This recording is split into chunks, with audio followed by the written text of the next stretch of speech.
In the news this past week, the Tuttle Twins books were removed from New York libraries. The Tuttle Twins are libertarian, definitely right-wing leaning books talking about the dangers of socialism. They're like illustrated kids' books talking about the dangers of socialism, the dangers of the positive elements of the First Amendment and the Constitution and stuff like that.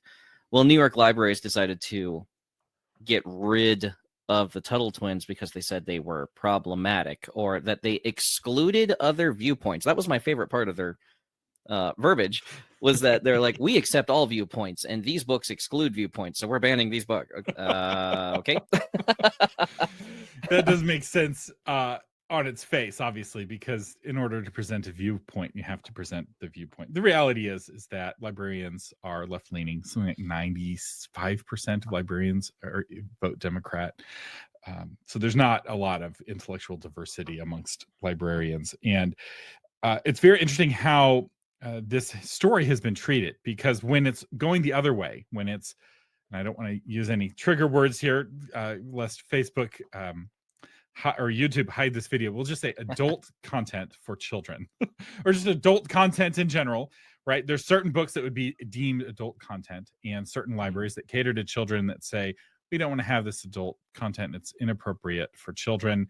And it's big court cases and big drama. And people are talking about Florida is banning books, when in reality, they're just not placing those books in libraries for free for children. And it's this big drama. But when it goes the other way, and it's a libertarian book about using the non-aggression principle and having limited government, and those books are banned, crickets. Nobody's covering the story. And this is one of the things I'm noticing, is that often when people talk about this sort of thing, they are not doing it in good faith. They're not really against book bans.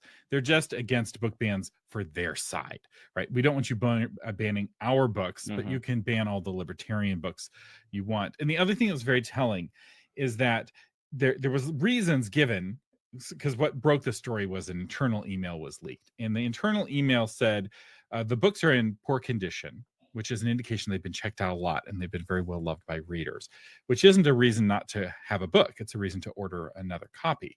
The other reason was that it wasn't reviewed by Kirkus, which isn't a real reason, because the book was already on the shelf. They'd already had these books. These were books that were on the shelves that were removed.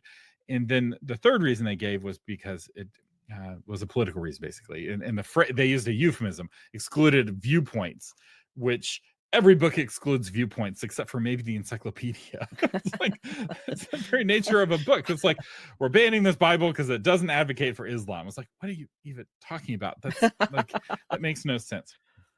And so the left will do this very often. And they do this to authors a lot. Where like, your book is not a good fit for us.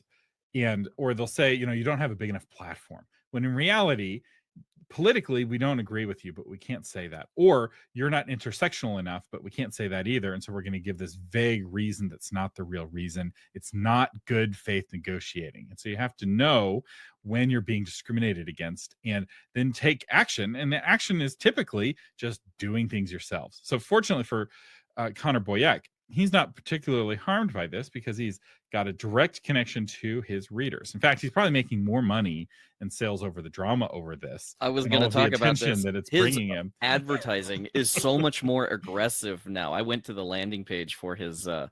It was like, attacked by CNN, and then it shows pictures of parents who are like, we're so happy our children read these and learned about about what they need to learn about America. And then, we've been banned from libraries by the left. And it's about taking straw and spinning it into gold. Yeah. Take what you're given and make something good out of it. But if you're dependent on a publisher, if you're dependent on gatekeepers, and they actually can close the gate on you, then you're very much at risk of this sort of thing. And so this is one of the reasons why I've become more and more of an advocate for indie publishing, because I've seen just how biased and bigoted and discriminatory traditional publishing has been, top to bottom. And they'll blame it on the discrimination of another organization, right? Oh, it hasn't been reviewed by the library journal. Well, journal's not going to review it because it's libertarian, right? So it's like they're outsourcing their discrimination to a third party, but it's still discrimination. And if you're going to say, hey, we're advocating Marxism, be honest about it, but don't hide behind freedom of speech when you're really silencing your opponents and then trying to advocate for your own adult content.